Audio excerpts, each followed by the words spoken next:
नमस्ते। मैं हूं संजय दीक्षित और आप देख रहे हैं दी जयपुर डायलॉग्स। सबसे पहले आपको बता दूं कि कल मुंबई में all religions are not the same इस पुस्तक का लॉन्च हुआ था। इस समय पुस्तक जो है वह अमेज़ॉन पर 50 नंबर पर ट्रेंड कर रही है। और जी हाँ, ऑल बुक्स यानी 3 मिलियन बुक्स ऑफ अमेज़ॉन में। और इसकी जो नॉर्मल कॉपीज़ हैं वो अमेज़ॉन पर उपलब्ध हैं। साइंड कॉपीज़ आपको हमारे आपणा स्टोर्स पर उपलब्ध हो जाएंगी। मालदीव, आपको पता है ना, वह चूज़ा जिसने भारत के विरुद्ध उल्टी पुल्टी बातें की थी, उस चूज़े को भारत ने एक और नई तरह का सबक सिखाया है जिसको सोचकर वो समझ नहीं पा रहा है कि क्या किया जाए। यानी कि एक ट्रैप डाल दिया गया है। आपको बताएं कि पिछले वर्ष हमारे फॉरेन असिस्टेंस वाला जो मद है उसमें 700 करोड़ से अधिक का प्रावधान किया गया था मालदीव के लिए।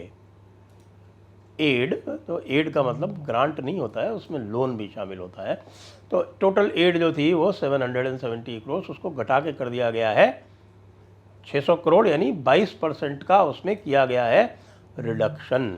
और ये 22% भी जो है वो एक्चुअल्स पर जाएगा। तो एक्चुअल्स पर कितना आएगा वो हम कह नहीं सकते, क्योंकि अभी तो इस वर्ष के भी एक्चुअल्स जो है वो फाइनल होने बाकी है। तो इसको कहेंगे 22% का रिडक्शन किया गया। अब इसका क्या मैसेज है? मैसेज ये है कि सबको बताया गया कि ये है मालदीव, और ये मालदीव जो है वो इंडिया आउट के कैंपेन की बेसिस पे अपना प्रेसिडेंट चुनता है। लेकिन जो भारत से इसको सहायता मिलती है उसको वैसा का वैसा कंटिन्यू करता है। तो भाई इसका इंडिया आउट जो है वो क्या हुआ उसका? ऊपर से ये भी कहा जा रहा है कि अभी अभी हमने देखा अरुण कुमार जी जो आरएसएस के सहकार्यवाह हैं वो बता रहे थे कि भाई इस समय केरला में, केरला के तटीय क्षेत्रों में मालदीव वालों की ज़मीन की ख़रीदारी भी चल रही है। तो यानी कि आप ये देखिए कि मालदीव वाले जो हैं वो रोहिंग्या बनने पर भी उतारू हैं।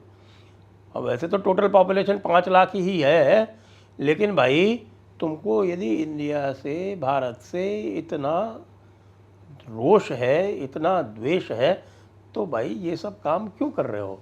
क्यों भारत की एड एक्सेप्ट कर रहे हो? क्यों भारत में आके ज़मीनें ख़रीद रहे हो? और वैसे ज़मीनें जो हैं वो निश्चित रूप से बेनामी ही ख़रीदी जा रही हैं, क्योंकि लीगली तो फिर आपको उसके लिए बहुत सारे और कार्यक्रम करने पड़ेंगे। फिर दूसरी ओर लक्षद्वीप का टूरिज़्म का बजट जो है वो बढ़ा दिया गया है। तो लक्षद्वीप का टूरिज़्म का बजट जब बढ़ाया गया है तो आप समझिए कि लक्षद्वीप, हमारी जो अंडमान्स की जो बीचेस हैं वो, और उसके अलावा इस समय महाराष्ट्र और केरला में भी बहुत सारी बीचेस ऐसी हैं जिन पर लोगों का ध्यान नहीं गया है। तो ये सब जब डेवलप होने लगेंगी, इनका विकास होने लगेगा, और मालदीव को वैसे भी लोग जाना बंद कर देंगे। वहाँ पर तो बहुत सारी दिक्कतें और भी हैं। पूरी तरह वहाँ पर जिहादियों का कब्ज़ा है। आप ये देखिए कि जो बड़े बड़े वहाँ के नेता हैं उन पर ही आक्रमण हो रहे हैं। जो वहाँ के प्रोसिक्यूटर, चीफ प्रोसिक्यूटर हैं, उनके ऊपर ही जिहादियों का आक्रमण हो गया। यही छोटी सी नन्ही सी 5 लाख आबादी वाली कंट्री, 5 लाख आप जानते हैं ना 5 लाख क्या होता है? 5 लाख ये मानिए कि हमारे यहाँ एक सरोजनी नगर की पॉपुलेशन होगी। सरोजनी नगर, लाजपत नगर मिला लें तो उतनी पॉपुलेशन। या अगर मुंबई का लें तो आप समझ लीजिए कि धारावी की 1/4 पॉपुलेशन। ये है हमारा मालदीव।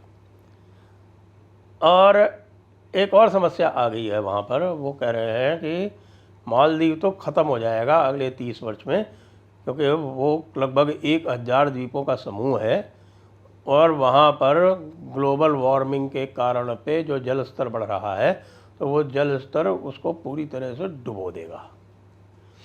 तो उनके पास इतना कोई संसाधन भी नहीं है कि वो इसको रोक सके। हमारे यहाँ लक्षद्वीप में तो तैयारी पूरी है। लक्षद्वीप तो वैसे भी बहुत ही छोटा है, यानी केवल 32 स्क्वायर किलोमीटर है, और 32 स्क्वायर किलोमीटर में भी लगभग 20 मुख्य द्वीप है और बहुत सारे छोटे द्वीप हैं। तो वहाँ पर तो भारत सरकार ने पूरी तैयारी कर रखी है, और वैसे भी वहाँ के जो द्वीप हैं वो थोड़े ऊंचे ऊंचे, वो एक पूरी कॉन्टिनेंटल शेल्फ जाती है, जिसका जो ऊंचाई वाला भाग है वो जो निकला हुआ है बाहर, उसमें लक्षद्वीप के द्वीप बसे हुए हैं, वहाँ के आइलैंड हैं। तो अब मालदीव क्या करेगा? दूसरे और भी मज़े की बात बताऊँ आपको कि पाकिस्तान ने कहा है कि हम मालदीव की सहायता करेंगे। यानी वो पाकिस्तान जो अपना खुद का कटोरा लेके चारों तरफ घूम रहा है, वो कह रहा है फिकर नॉट। पाकिस्तान कह रहा है मालदीव से फिकर नॉट, भारत ने 22% कम कर दिया तुम्हारा एड, तो क्या हुआ, हम तो हैं। सोचिए, पाकिस्तान अब मालदीव को भारत ने कमी की है 150-200 करोड़ की, उसको पाकिस्तान पूरा करेगा। सोच सकते हैं आप? यानी घर में नहीं दाने और अम्मा चली बुनाने, यानी खुद के पास तो खाने का है नहीं, और दूसरे कह रहे हैं तुम चिंता मत करो, तुम्हारे खाने का इंतजाम जो है, और तुम्हारे खाने की चिंता जो है वो हम कर लेंगे।